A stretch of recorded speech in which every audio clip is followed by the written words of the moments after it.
In this video, I'm going to show you how to fix your connection is not private in Google Chrome. So in case you're getting an error that looks something like this, with this red warning sign up here, and then the only options you've got is to click Advanced or back to Safety, here's how we can fix this. Now, first, you want to go to Google Chrome, of course, and you want to click these three dots over here, up top on the right, where it says Customize and Control Google Chrome. You want to click on this, and go to the very bottom where it says Settings. Click on Settings, and in here, what you have to do is go to Privacy and Security here on the left, which is the third option from top to bottom. And then in here, you want to scroll down again until you see Security, which is the penultimate option.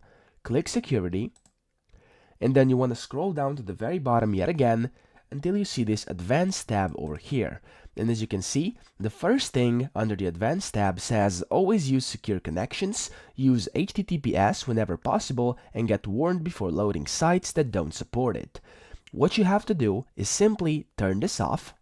There we go, turn it off. It will save automatically. You can then quit your settings and go to your website you were having your problems with. Now, in case the problem still persists, so you kind of refresh the page and the problem is still there, what you want to do is click on the link twice, okay? So the link will kind of extend, and then as you can see, the first part of the link says HTTPS.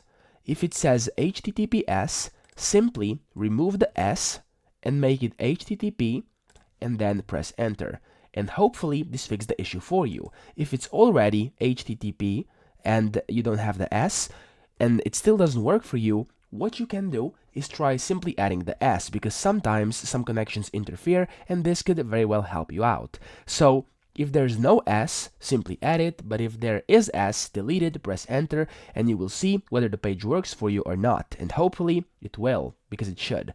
So that's pretty much it. I hope this video helped you out, and if it did, please subscribe to the channel and help me out as well.